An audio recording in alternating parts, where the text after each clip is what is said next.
fucking awesome. Come on, it's gonna be fucking awesome. You know the words. It's gonna be fucking awesome. That's it, see. It's gonna be fucking awesome. Hello. Welcome back. It's the coolest geek alive. How you doing, everybody? I'm doing good. I'm feeling good. I'm very retrospective at the moment. I had to start again. I had begun recording this, and then I had to re-record it because, damn it, sometimes that's what you have to do in the podcasting world. Not that I'm bitching about it, man. I love doing this. This is my favorite thing to do every week, and I get a little nervous sometimes when I don't feel like I have something to say, and then all of a sudden, boom, it comes to me. And this week, I'm actually starting a live stream kind of portion of this show. It's not this show, but it's just in support of it.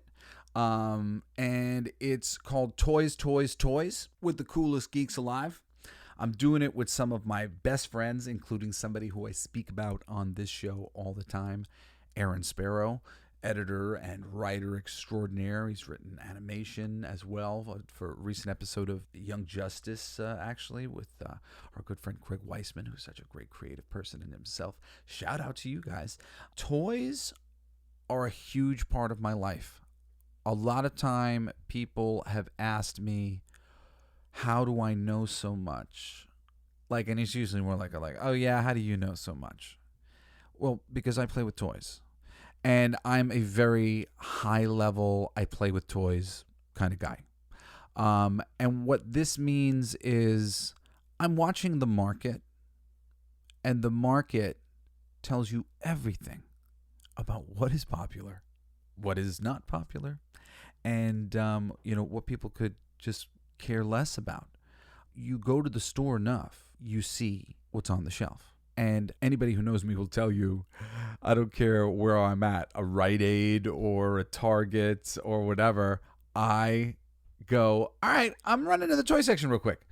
I always run to the toy section. I'm always seeing. I don't buy anything in general anymore. I'm only there for scouting purposes. I'm looking at what is selling. That is entertainment in a nutshell. Look at this. Here it is.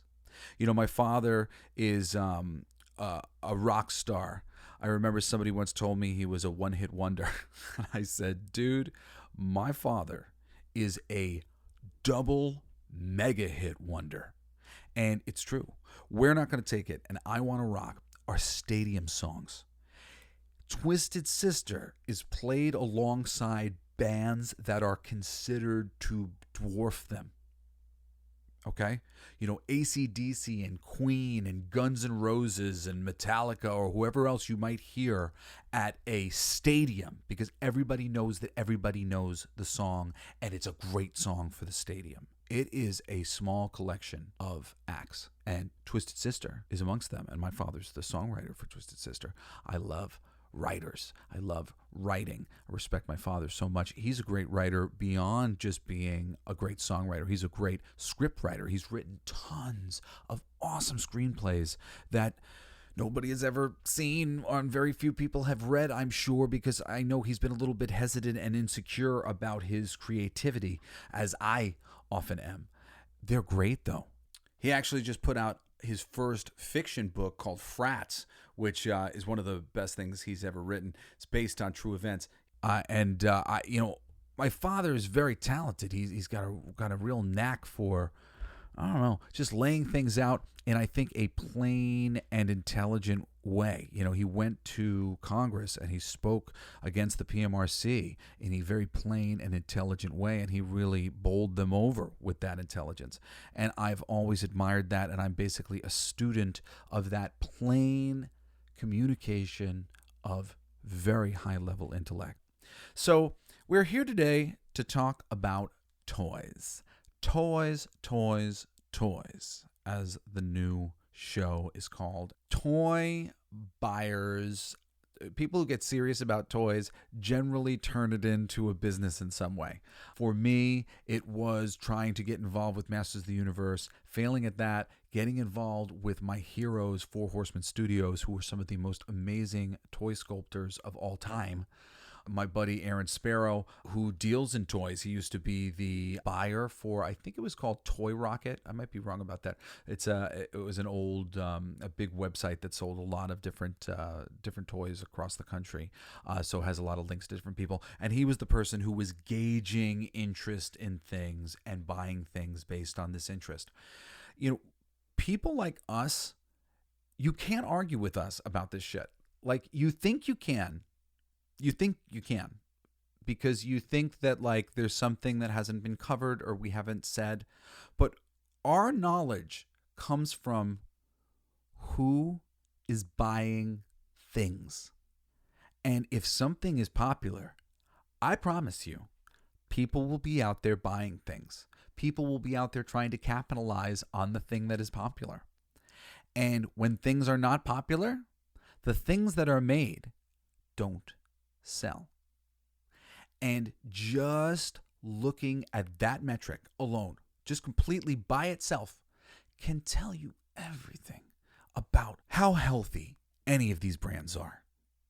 Doesn't have to give me any details about what's going on, but then when you're somebody like me or Aaron, you know, we get into having like a pastime of reading the way the media is spinning various things and then seeing the way things are actually selling and going, oh my God, all these people look like assholes to toy people because we fucking know. We know how well the new Star Wars films have been doing. Not very well, guys.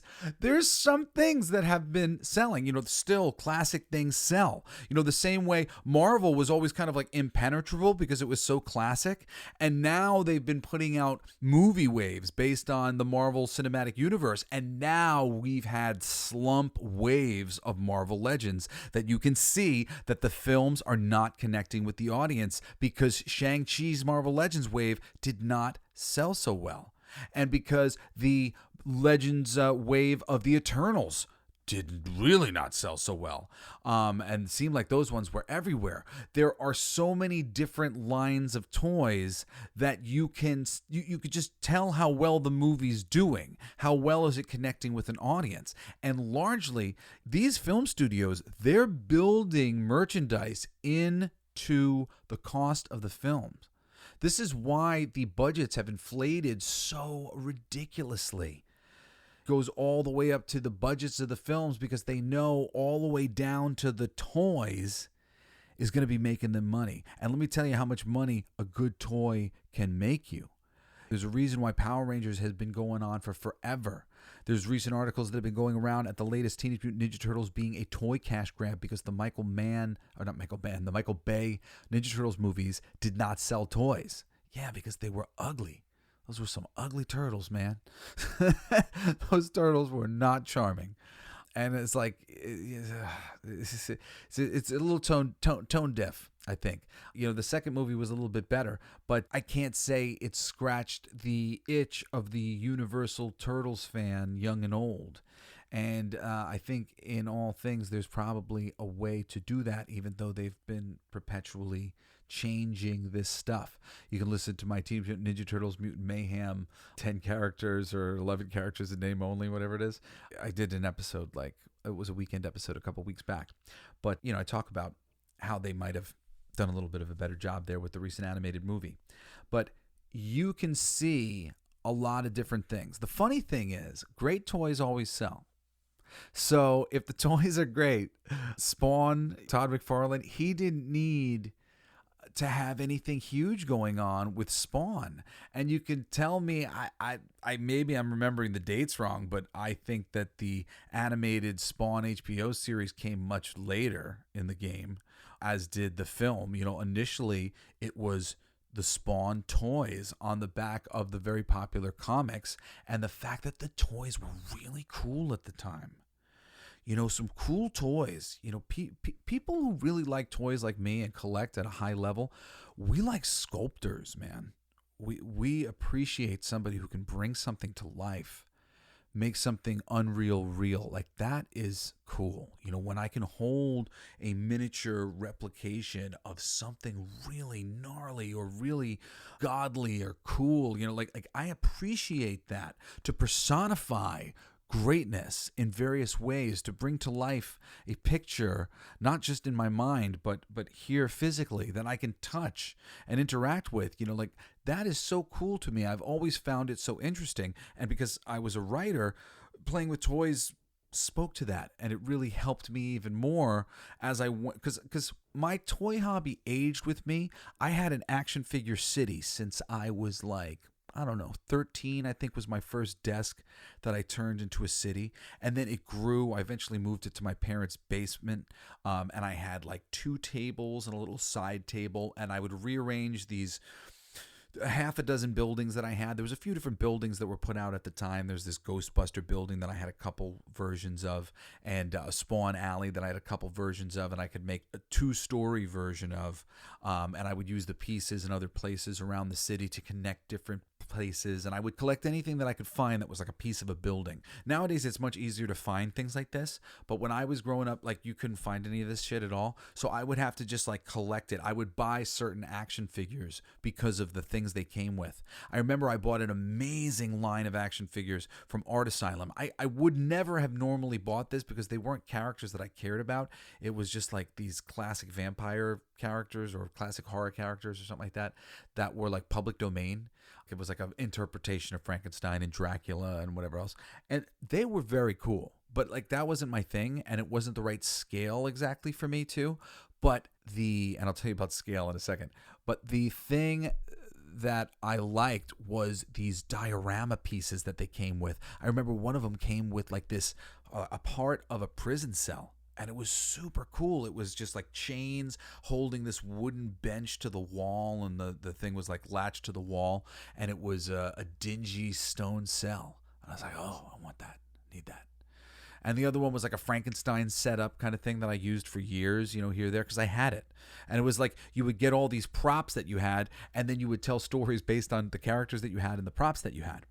And different characters were really clearly identified by films and interpretations of them, and other characters, like, most of the kids who got into Ninja Turtles, they weren't reading the comic book. They got into it from the animated series. It was a little independent comic book that not a lot of people read, really, in the scheme of things, and it was done really well by that animated series that interpreted it in a number of different ways, but launched it to huge popularity overnight. And that popularity comes with non-readers as well as readers. So the fandom of Ninja Turtles really starts with the animated series, loosely based on the comic book. And the animated series should always try to refer back to the comic book in its interpretations, to try to do that better justice in whatever ways make sense. But the foundations really go to that animated series, and then the films that came after it, with the third one something that we're trying to erase from our memories. But the first two, especially the first one, just really demonstrating how these things can be done really seriously and really coolly. And it's funny, the Ninja Turtles in particular as a toy line, and again, this is why I know about all these silly things, but it's a parody of Daredevil. Stick is the dude who teaches Daredevil how to like hone his heightened senses to be a karate man when he's a little kid. He's like this homeless guy who knows stuff, and he's blind. And he teaches him how to be this blind superhero that we know and love. And so Splinter is the master of these Ninja Turtles who teach, and it's a little bit of a dig at like what this homeless blind guy knows karate, and he taught you all the things that you need to know. It's pretty funny. It's pretty funny too, because I never really even thought about that when I was playing with Daredevil. I always just sort of like accepted that because of his heightened senses, he was able to get his shit together on his own. Like he worked at it, and he was blind, and it was really hard, but he figured it out like that. That I always thought. So I suppose it is kind of a silly thing of Stick having taught him, this blind guy. But I thought it was kind of cool. And Splinter, this is cool. But it's a more exaggerated version of what is a little funny and a little out there as the situation goes. So now it's a rat named Splinter who taught them karate, which is certainly a big, joke to some degree as well. The other thing about the Ninja Turtles was the assassin organization that Daredevil deals with in his comic books and other characters deal with in Marvel is called the Hand. The assassin organization in the Ninja Turtles is called the Foot, which works just as good, man. It's like it's supposed to be a joke. But I always saw Punisher and Raphael as tropes of Wolverine and the Punisher. To some degree, I've always wanted to write comic books of them playing off of classic Wolverine stories as classic Raphael stories, playing off classic Punisher stories as classic Casey Jones stories. And I think you could really do that and exaggerate the things, because it's all just a silly version of the other thing, which is rather serious when you get to the core of it. So it just brings it all down to a sillier level. The original comic books, that's what they did. So when you are taking these things down, like, a character like Wingnut, he's a great one because he's another character trope. He's Batman, but he's a bat. He's a giant bat who's crazy because clearly Batman's crazy. These things are very funny. I've gone off on a tangent about the Ninja Turtles, but these characters and this source material of the toys and the connection to the toys and all this stuff, this is where you need to take all your inspiration from, because this is where the love of the fandom begins. Toys are the place where the love of the fandom begins. If we can watch your thing and then go play with a toy and imagine other stories, oh man, it's awesome. The terrible thing about what's happening in the Marvel Universe right now is we no longer want to play with those toys. We don't like any of the stories that are coming out of the current things that they've done. So we no longer want to play with the toys. And we're telling stories from before the blip. If you're somebody who's a Marvel Legends fan who's got the Marvel Legend toys, because you don't like a lot of the minutia of what's been going on in the thing. You don't really want to play with that Adam Warlock unless you go, ooh, I like the look of that Adam Warlock and I'm going to go do Adam Warlock right, which I'm sure some people are doing that too. But for the most part, these lines, the Eternals, that wave, lots of waves and lots of movie figures, people are starting to turn their back on them. And that demonstrates how well they are doing with the audience. It always does. Because there are normal people who will come down from on high to buy a thing when the thing is popular. And there are just a standard, tried and true complex of people who really read and worship the ground some of these things are walked on, whether they worship the characters individually or they're like me and I think my friend Aaron Sparrow, who worship the universes that these characters reside in. There is something wonderful going on here that leads to wonderful storytelling that is really high level and intellectual now that it's had time to live in the population, and the smartest writers amongst us have been able to flock over to the industry. And as more and more really intelligent and savvy people have come to be additive to comics because they loved them in the first place, that is what comics has become, or at least it was for a long time, because that's the industry. We sell toys, we sell comic books, we sell statues, we sell collectible things that we, really high-level people within this industry, view as the greatest art that has ever been here on planet Earth, and nobody has noticed. There are incredible sculptors like the Eric Treadaway, and he's from Four Horsemen Studios. This dude he's off the chain. He's just another level. This sculptor, and their whole studio. They're all together another level. Eric Mays, also known as Corn Boy, Jim Preziosi, I think it is. These guys started at McFarlane Toys, made some of the greatest toys ever over there, and have gone on to just continue to knock it out of the park. Now working on their own thing, Mythic Legions. Oh, so cool. Check out Mythic Legions. That's your homework tonight. If you haven't looked at the Four Horsemen Studios Mythic Legions line of figures yet, go look at some pictures of the Mythic Legions. The legions of pictures of the Mythic Legions. They're so freaking cool. They're so damn talented. And James Groman, the guy who did My Pet Monster and the Mad Balls. Oh my God, so cool. The things that he's brought to life, just like sculpted. There are a lot of really cool sculptors out there. There's another guy, I think his name's Andrew Bell. He's one of my favorite designer toy sculptors. There are tons. And I got turned onto that when I was the host of the Designer Toy Awards for 3 years. It was a great honor. Shout out to Clutter Magazine for bringing me on as the host of their award show for a few years. I love their company, love their magazine, and was really honored to be a part of the award show. And Andrew Bell, he was somebody whose work I just fell in love with at the time. I've always been somebody who had generally bought just regular toys, that were based on things that I liked, that I read, that I watched. So films and animated series and comic books. And those were my things. Those were my passions. And like I said, I brought it up to a very high level. My city got bigger and bigger. It eventually became very custom in a lot of ways. I had buildings that I had made myself and pieces of trash that I had made over the years. And it was huge. I had a big fire quite a few years ago now. And I lost my whole toy collection and all my toys in my city. I've never built back my city, even though my friends and my girlfriend, Aaron Sparrow and Miss Julie Bright, they've been building my collection larger and larger over time by loving me very sweetly. But that is my pastime, and I have done this since I was a small child. So even though I don't buy these toys anymore, I still go to the toy section and I look it up and down because I want to know what's going on.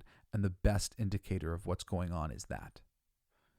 And you know how you say you can't bullshit a bullshitter? Well, you can't bullshit me.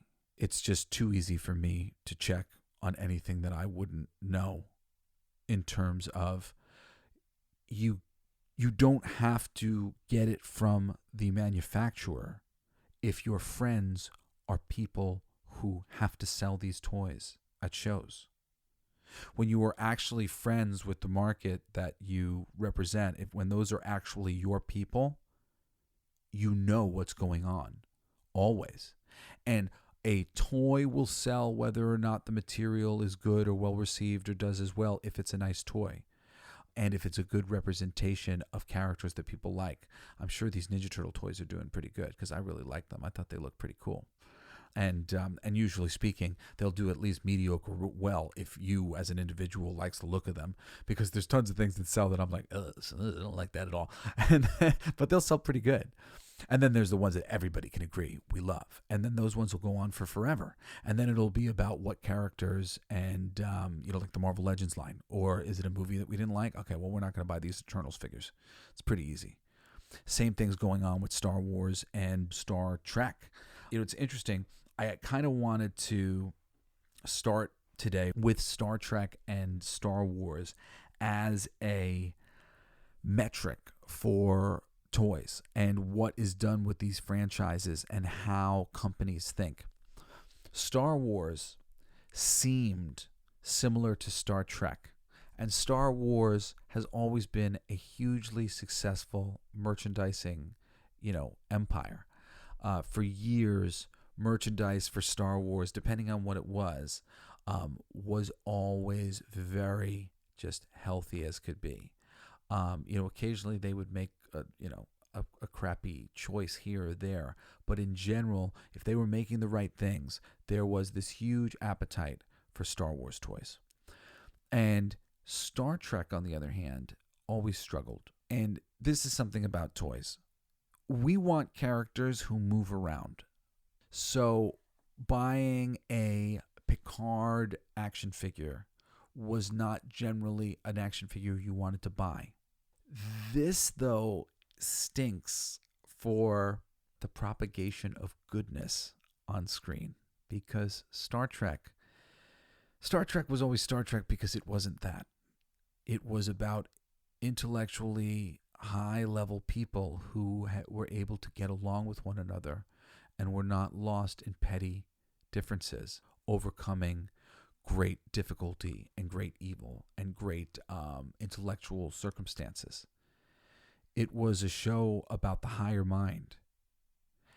And basically everything that you see on television and in film is about the lower mind. The majority, it is. Even if it's about the higher mind on some level, it's acted out as a lower mind execution. Where's the conflict? Who's fighting with who? Where's conflict? Conflict. We have useless conflict. We have useless conflict in our lives and useless conflict in most of our entertainment. When the conflict is not useless, that's when we're happy.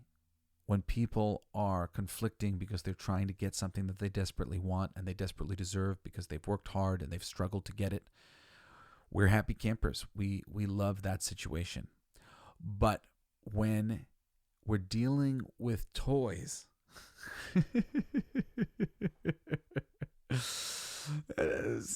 if you want to sell toys, Star Trek has felt the need in recent years to be more like Star Wars so that they could sell toys.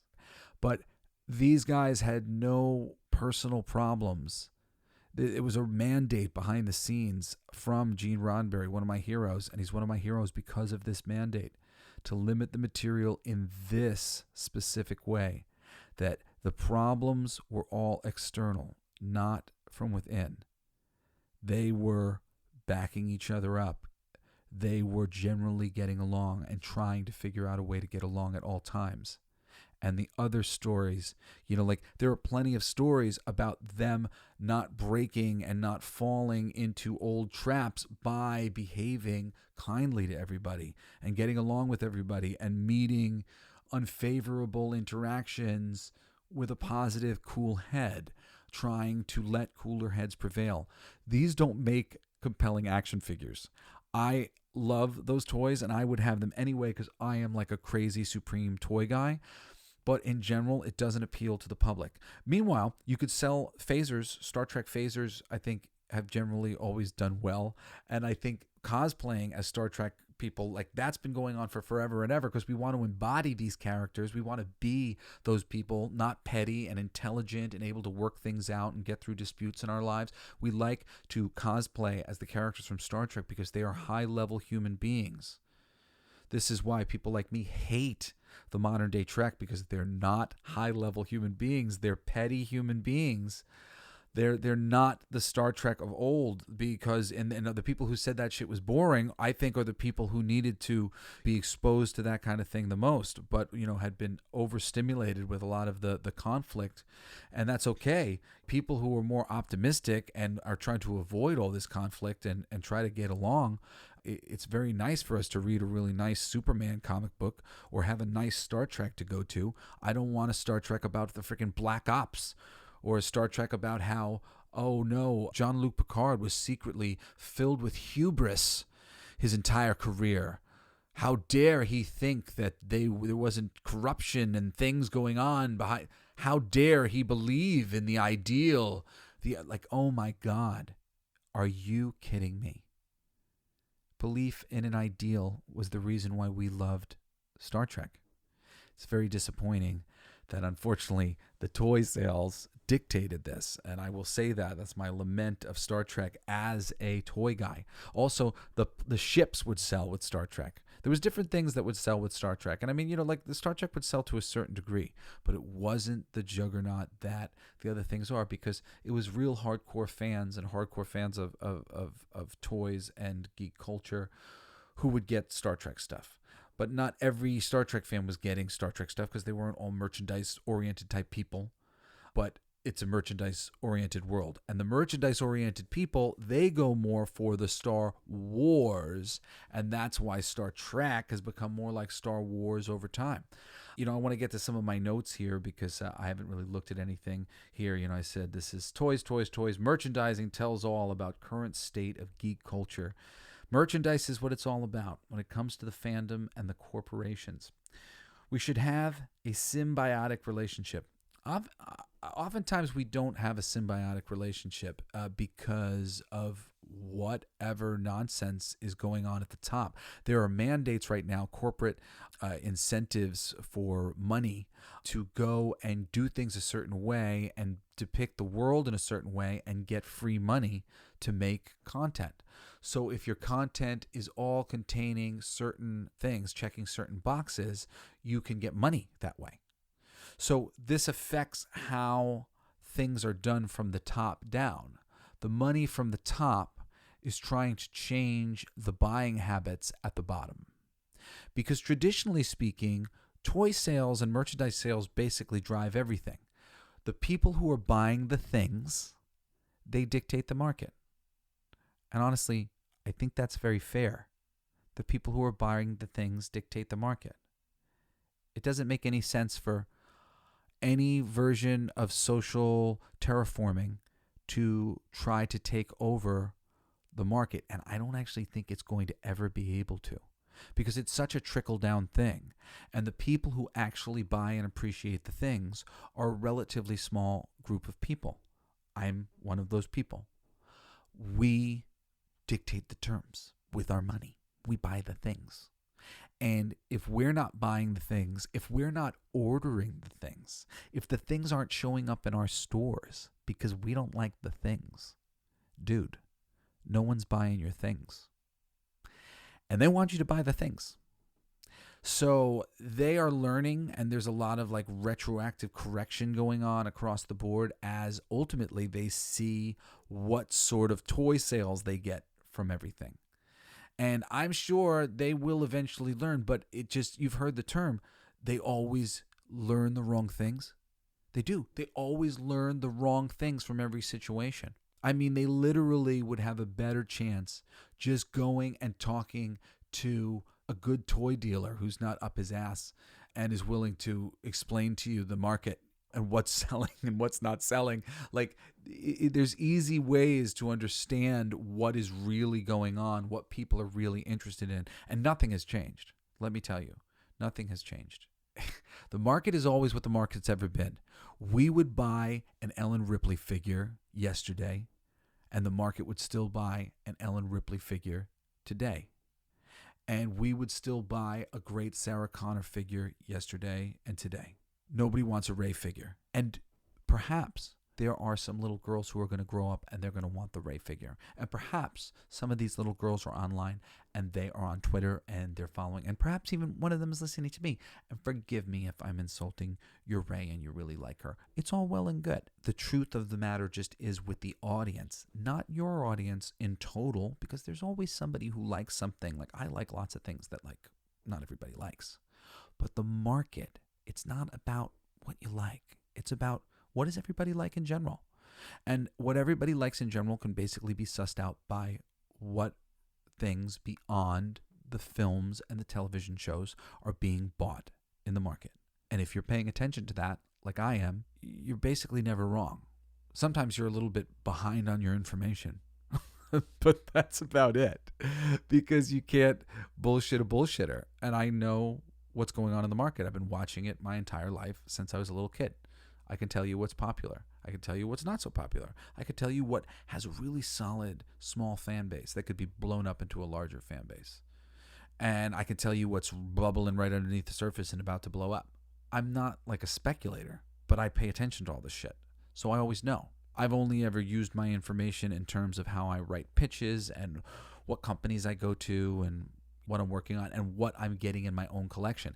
I know this information because I used to just be following every week what was coming to the stores, what toys are coming out, what comic books are coming out, what films are coming out, what trailers are coming out. I love to watch trailers. I love comedies. I love a good movie. I always like to be up on my entertainment stuff because I work in entertainment, and my aspiration is to be the best there is at what I do in entertainment. Whatever it is I do in entertainment, I want it to be the best there is. And, forgive me if this sounds arrogant, because it's never like a thing of like I'm thinking about other people and I'm like, fuck all those other people. No, I love other people. I want everybody to like do the best that they can do. Like, because the best I could do is, going to be whatever it is that I can fucking imagine, or whatever it is that I get the opportunity to do. And the best that you do is going to be the best that you can imagine, and whatever you get the opportunity to do. And I hope it's great. I hope it's the greatest it can be. I really do. I wish that for everybody. I want everybody to have a chance at whatever forms of greatness they possibly can aspire to. And I want you to not get in the way of my chance of that, please. I aspire to greatness. I would like to do great things. I would like people to be like, yes, we're so glad that Jesse was here. Look what he did. Isn't that great? Like, that's what I would love. I can't wait. And to some degree, I get told, by my sweet girlfriend and occasionally by some of my, people who have followed me longer in my career, that I have already done that in so many ways. To me, it seems small. It seems like a small contribution compared to the contribution I wish to make. And it's good to have aspirations, and having aspirations and ideals and things like that. It comes from admiring men like Jim Henson and Walt Disney, and admiring sculptors like Eric Treadaway and James Groman, seeing the greatness that they have made and going, oh, I love this. This makes me so happy to see this. Makes me so happy to see that this is possible. I want to show people that things are possible too, just like them. And that's really, I dedicate this show and everything I do to people who have proven to me that things are possible, like my father and Jim Henson and Stephen Jobs and so many people. Appreciating artists, appreciating the craft of things is what it's all about. I think so many of the people like me and like Aaron, we love all this stuff. We love toys, we love movies, but we love it deeply, we love it passionately. We play D&D, and we do the deeper versions of the thing. Me and my friends, we made up a Star Trek role-playing game that we played based on D&D because we love Star Trek that much. Star Trek has things and ways to capitalize on Star Trek. It's just not action figures. But Star Wars, we've seen, it's not evergreen. People still love Star Wars. The classic stuff will still do good, the right stuff anyway. But even some of that stuff has begun to tank over time through just a general fatigue of the brand, which is very clear to see if you're somebody like me. You can't deny this shit. Like Hollywood, everything's a PR thing. So they're like PR, PR, PR. And all you get is Hollywood news. That's half of the culture is news out of Hollywood. And their news out of Hollywood, if you're hearing it out of Hollywood, it's because a press release was put out. Or somebody was called and told to spin something a certain way. Especially with the van baiting articles that are about. There are things that really aggravate people like me. And those things, they keep trying to twist these things into we're sexist or we're whatever we are. Because we're not buying their products. But it has nothing to do with that. And everything to do with a sort of artistic merit that has been percolating in fandom. The people who really care about the art and have gone so far as to build a life around it where they're now a merchant or they're now working in the industry like me so that we can affect how we play with these toys. When me and my friend Aaron, when we talk about writing, we refer to the characters as the toys, about playing with the toys right. That's a term in the industry, actually. They say when you're done with your story arc working at Marvel or DC, you got to put all the toys back in the toy box. You got to put all the villains back in jail. Put everybody back where they were so that the next writer or artist who comes on knows where everything is. Industry people know how to do this correctly. Like, we know what to do. We know how to handle these things. Especially, even we know how to problem solve these things when they shoot themselves in the foot by handling it wrong in the first place. There are so many right ways to go about handling everything, and it's all about sort of like an admission of your guilt. And these companies, they don't know how to do that. They can't say, oh man, we've been really screwing the pooch with a lot of our Star Wars offerings of late. They can't admit failure like that. And there's actually a lot of reasons why they can't admit failure like that are very adult and not very punk rock. Because it's like, hey man, just admit your failure and come on.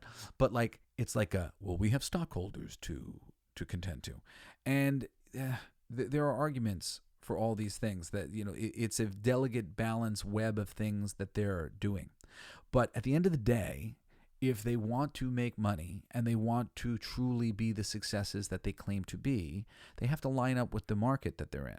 And just as another example, when you're a hardcore action figure guy, you follow the deals because you don't want to spend full price on all these things, especially when you know that eventually you're going to see some of these toys in the cutout bin. So you're constantly playing a game of predicting what toys you don't have to worry about getting the moment they come out because you know they're going to be available long after, right? And again, this is how you know. I know what characters are popular because it's really hard to find them now. They came out, I didn't buy them at the time, I had a fire, I wasn't buying toys. Now I'm looking for them and I can't find them. Or I find them and they're really expensive. That's how you know they're popular. That's it. Done. Let me tell you, I can go buy a Ray loose from the package very, very cheaply right now, anywhere on planet Earth. And I knew that was going to be the case because you saw it in the toys. There are places like Ollie's and Ross and TJ Maxx and Marshall's, if you're in California area, that get the clearance sale Star Wars toys, Marvel Legends, anything like that.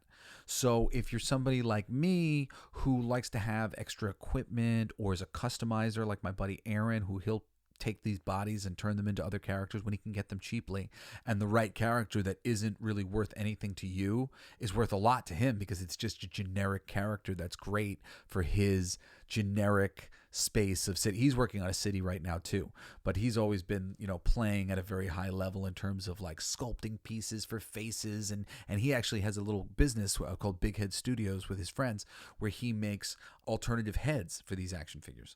Super dope. I mean, this is what happens when you're really a part of this community. You get into it in another way so you can be a part of it in a greater fashion. And for me, it was being a creator so I could control how we were playing with the toys, but rather not control it. But, I just want to give you guys more ways to play with it right later as I got older and I saw them kind of messing it up. And I wanted to come in and take control back so I could return it to the way that was doing the most good. And certainly, as I say on the show all the time, there's always room for other things and additive things. It's about not changing the previous things. So there are movies that will get toy lines and there are properties that will eventually get toys. But so often the toys are the thing that starts it. The Transformers is a toy line. G.I. Joe is a toy line. Masters of the Universe is a toy line. Masters of the Universe in particular has continued to sell amazing toys despite the fact that they've fumbled a lot of balls with themselves as far as their mass media appeal films and things like that. They could be making a lot of money off of some Masters of the Universe films, and they don't know what they're doing. And even like the animated series that they did recently, they really bothered the fans in a lot of ways. I was one of those fans who was definitely not really into it. They have failed to really just go for it and make something legit starring these characters based on some of the basics of the classic story of Eternia and the eternal battle between Skeletor and He-Man. It's some fun shit, man. It really is. It's just like super simple fun. And if they would just treat it right, they could be selling more than just toys. But they're scared to. And it's funny because they'll get there eventually. I mean, we've all slowly but surely gotten to these things that I love being taken more seriously. And the toys, the ones like Transformers, it's still not being taken seriously. When you see these Transformers movies, the story is all about the human beings. They won't put any of the story on the robots because they think the robots, like, nobody cares, it's just a robot. And they could be, making people empathize with a robot if they were doing this correctly. But instead, they just do the same thing that they've always done and make you empathize with the humans. And it's actually a great disservice. The series of Transformers in the animated series, when it's done well, that's the really cool thing about it, is that it makes you empathize with the robots. Sometimes does really interesting things in terms of thinking about AI and how AI would interact with itself and how AI would interact with you. It's very interesting. So to pull that punch is really just them being ashamed of the aspect of the toys here that make this so ridiculous. But it's not as ridiculous as you might imagine. Anthropomorphic animals have been our favorite thing about every Disney animated movie for a very long time now. So, it really is there to be done. The Transformers of the world and He-Man, they just need to be handled more seriously, and everybody would go freaking nuts for them. I mean, really, really, really well done if they could just bring some of these designs to life, especially some of the stuff, the great designs that the Four Horsemen Studios have done over the years of these different characters, these different monsters, some of their basic color schemes. They just look cool, man. I love Masters of the Universe. Masters of the Universe is really my first toy love. And if not for Masters of the Universe being so freaking cool and imprinting on me so hardcore as a kid, I probably wouldn't be the toy guy that I am today. And I really have to thank Masters of the Universe. I was also a Ninja Turtles guy, a Power Rangers guy. These toy lines, money will be spent to put out the toys because the toys will sell. Kind of always. They sell more to normal people when they have a big promotion with an animated series or a film or something like that going on, but they always sell the really good ones, the ones that are based on the toy properties that people love. The toy properties basically never die. The other things, they live and die based on toy sales and merchandising sales. So I think I've covered this pretty good. What did I say here? For years, Star Wars sold incredible merch until they tarnished the brand. Things have all but dried up. Yeah, nowadays, Star Wars toys are not there. And Star Trek toys, they never got there either because we don't like this Star Trek. We like Star Trek the way it was. We just weren't super passionate about action figures. Usually speaking, the biggest sales driver is the bottom of the market, the geek culture, merchants and merchant affiliates, people who work in the business, who deal in this stuff because we love this, because it is our business, because it's what we do. It's because we love this stuff. We kind of know everything that's going on from the bottom to the top because we're the bottom. This is the bottom. People who make comic books, people who make toys, people who make statues, people who go to conventions. Here's the very bottom of the geek hierarchy.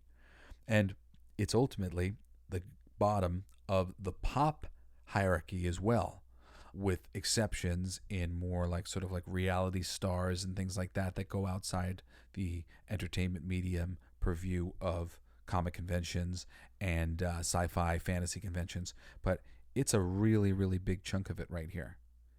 And if you want to know everything there is to know, just start buying toys on a weekly basis and trying to get yourself good deals and trying to find out where things are on clearance. And very quickly you'll go, okay, well, that's not doing very well. Here it is in the clearance section.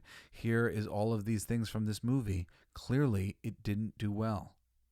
And a lot of times people from the top, they're like because you'll think that the toy people aren't dictating every dissenting voice that you're hearing for the most part.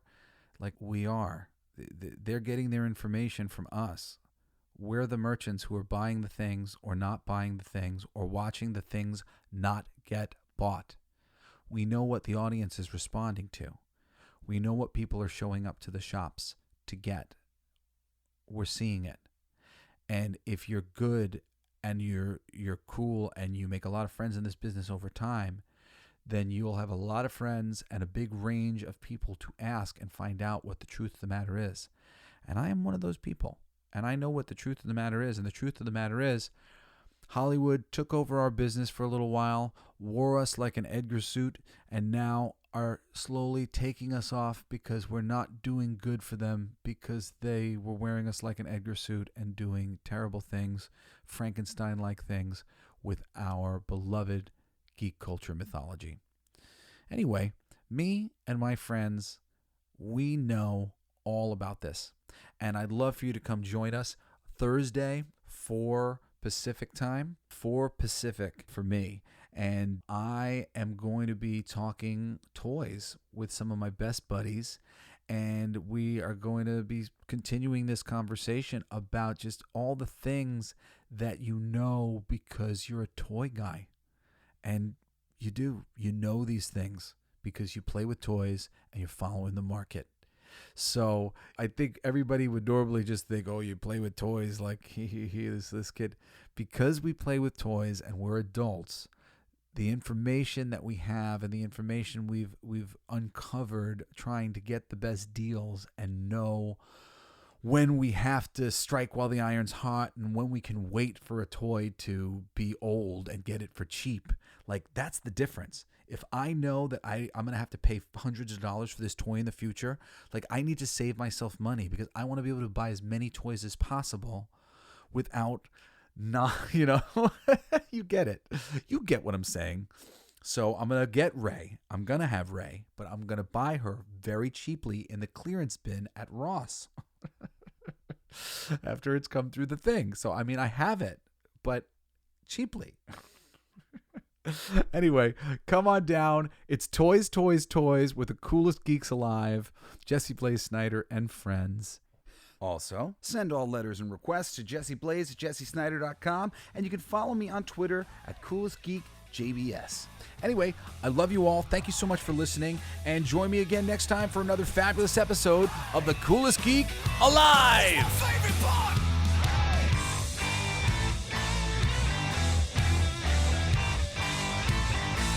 Isn't that heavy?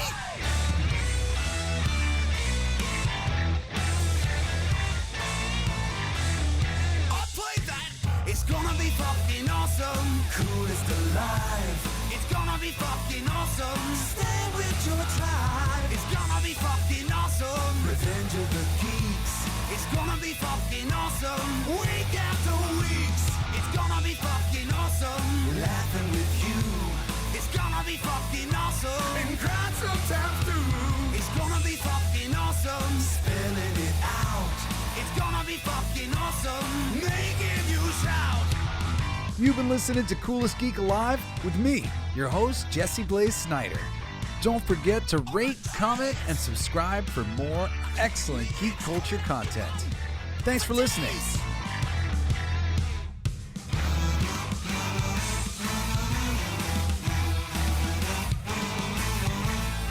You like that? It's a kazoo solo.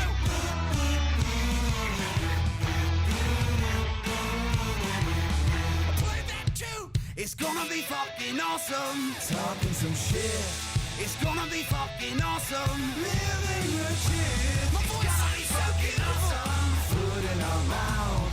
It's gonna be fucking awesome. Get in the mouth. It's gonna be fucking awesome. Tell all your friends. It's gonna be fucking awesome. Call right or text. It's gonna be fucking awesome. Raising the bar. It's gonna be fucking awesome. Straight to the stars. It's gonna be fucking awesome. It's starting soon. Straight to the top. Passing the moon. It's gonna be fucking awesome. On with the show. It's gonna be fucking awesome. Ready, set, go. It's gonna be fucking awesome. Fucking awesome. It's gonna be fucking awesome. Just wait. You'll see. You'll all see.